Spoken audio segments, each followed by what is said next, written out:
House to Home, presented by RE/MAX Diamond Realty.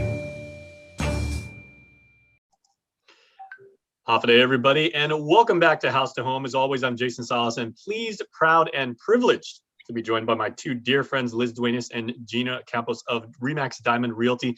And this is an interesting time, ladies, because we talked a couple of months ago about the seller's disclosure legislation, which was proposed right now. We're a little bit closer to actually having some of those suggestions maybe codified into public law. So from your industry standpoint, maybe everything, what are some of the more common requests that bubble up when it comes to, buyers and sellers, like being forthright about a piece of real estate?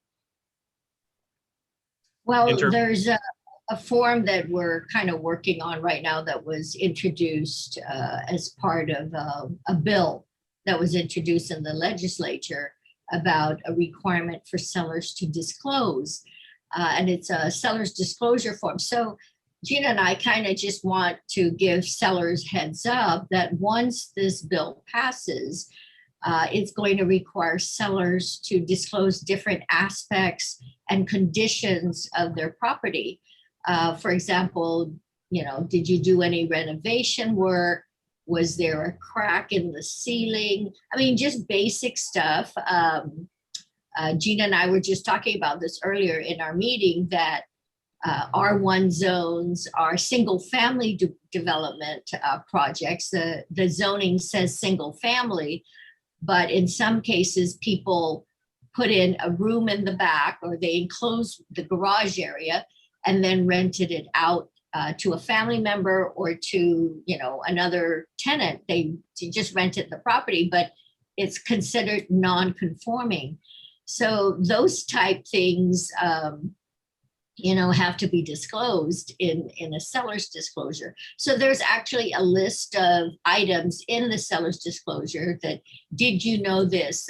Do you have a problem with the plumbing? It's either yes, no, unknown, and then there's an explanation further down in the form.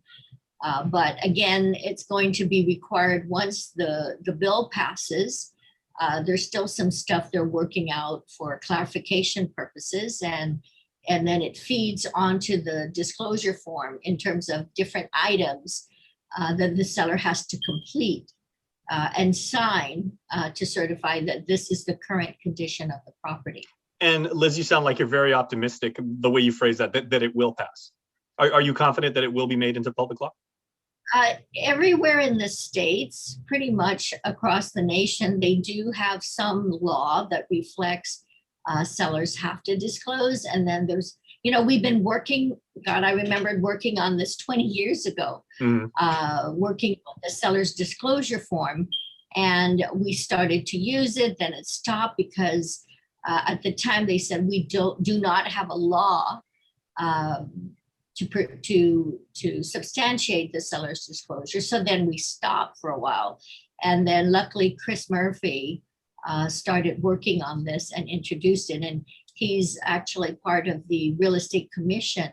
So he, to his credit, he started, working with the legislature on the bill, and then working on the form as well. So Gina's committee is actually fine-tuning the form to make sure it, conforms to the law.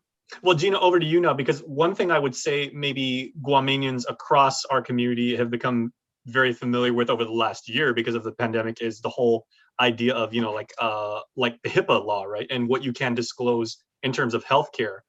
Is there anything, not necessarily to healthcare, but is there anything that when it comes to property and everything like that, that maybe sellers maybe don't necessarily want to disclose and they don't have to disclose? People might ask about has there been somebody in here with a particular sickness or anything like that? And, they don't necessarily have to disclose that. Well, it's funny you bring that up because there are some before in the past, because, Liz and I have been doing this for a while. In the past, there were actually disclosure requirements if a person died of HIV, if somebody with HIV had passed away in the home. That used to be a disclosure item. Now it is no longer a disclosure item. And that was regulated before? Yeah, it was part of the code of ethics that if somebody had HIV, was living in the home and passed away, or was living in the home, you needed to disclose that. This was back in the day, you know, when it was a really big concern and people didn't know enough about it. So, you know, that was a disclosure item. It is no longer a disclosure item. But what is a disclosure item still remains if there was a suicide in the home, if there was a death in the home that the seller knew about. We've actually run into some instances where, you know, the death in the home, perhaps somebody committed suicide in the home. It's not something that is advertised, right? You don't see that in the headlines. It's something that the family knows about, but it's not advertised in the newspaper. And then years from now, somebody else buys the home who just happened, you know, that person didn't know about it. He's new to that particular village and doesn't know. They bought the home. Then they turn around, sell the home, and that still remains a disclosure item. So he didn't know about it when he bought it because nobody was around to tell him, but it still remains a disclosure item. So those things are still a disclosure item, and they're still going to remain an issue. They've been incorporated into this bill, but it has always been a disclosure item. Mm-hmm. That has always been part of our culture. And I think even across the United States, they call them stigmatized properties. Stigmatized properties are something you have to disclose. And I like how you brought that up about culture, because typically that's why when you would move into a new home, you would typically have it, you know, depending on you know, where you went to church, you would have it blessed. And then you would say you would cleanse the home and everything. But on a business level, how much does it concern you and your colleagues about whatever you have to or do not have to disclose and variance in value of the property? You know, can I say, I've always been of the mindset when I'm working with sellers, my mindset has always been, tell me everything ugly about the property and tell me everything great. Because if you disclose to a potential buyer all the ugly that there is, and they still want to look at the property, that's a good sign. So I view this seller disclosure as protection for both parties. Protection for the seller, protection for the buyer, because now the buyer cannot say later down the road, hey, you didn't tell me. No, we did. We said, hey, if you're concerned about this, go and take it apart. Take it completely apart, investigate everything there is that you think you need to investigate. But when you close with me, it's because you knew everything you needed to know or wanted to know, or, you know, I gave you everything that you needed. For sake of argument, Liz, would a prospective buyer have like some sort of claim and just say, like, you know, could they say breach of contract or something like that? If, say, there was something shady that went into like a property and just said, I didn't know, and now I want to get my money back and I want to get out. Well, there's two things. One, the seller does their disclosure. So there's a form they complete that the buyer will review. And then if the buyer has any questions, then the buyer can also question the different items and the comments that were made, because sometimes there's an explanation at the bottom of the seller's disclosure form. Now, there are two parts of it. There's a seller's disclosure. There's also buyer investigation. So there's a period where the buyer has to go and do their inspection and their due diligence. So during that period, there's a period of time for them to do their due diligence, explore the plumbing, explore the roof, explore. Now, if the buyer fails to do that, I mean, that's on them, but they have that window of time to do their own investigation of the property. Mm-hmm. And then at the end of the transaction, you know, usually when you're ready to sign on the dotted line, I'm closing, I own this, I'm going to own this property. There's also another disclosure form that the buyer signs, both buyer and seller, that all the contingencies in the purchase contract has been satisfied, meaning every part of the contract was satisfied, including the investigation. So later when they come back, now, if it's something hidden that was not disclosed, of course, that's another matter. But if it's a brand new home, remember, there's an 18-month warranty. Now, if it's something that was hidden and it was well known, of course, that's another matter. But the seller's obligation, and for us to advise the seller, is please complete the form, as Gina puts it, the good, the bad, the ugly, so that when the buyer comes in, they'll hire an inspector to check the different aspects and the different issues concerning the property. Well, we're talking about disclosure and we're talking about due diligence, and it sounds like two lawyers getting ready to oppose each other in trial, but it's certainly not that part. And that's why you as realtors are driving towards the customer service, just to make it as easy for the end customer as possible. Yes.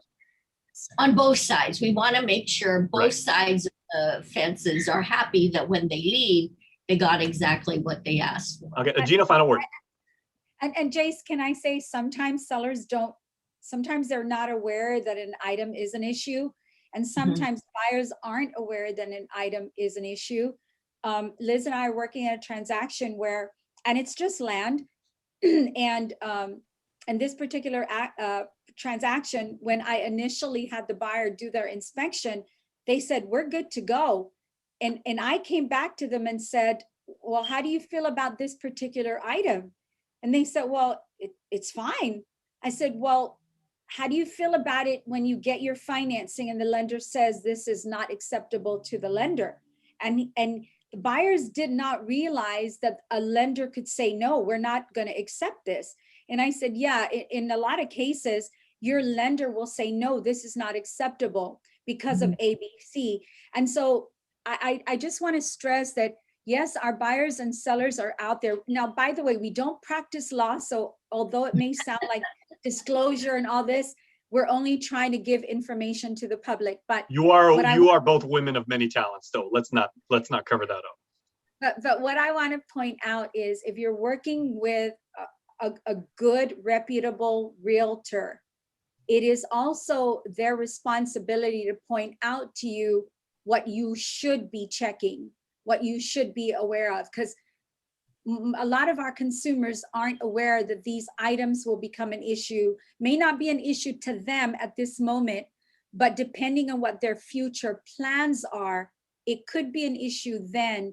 And it is our responsibility to point that out to them as professionals. All right. Well, it is all about getting the most information and making sure that the end buyer and end seller, as these ladies have said, make the most confident decision they can so that they're happy with their transaction. So Liz and Gina, we are out of time. Thank you so much for the information. Let's go move some properties. We got work to do. That's our time, everybody. Thanks for watching KUAM. We'll see you next week.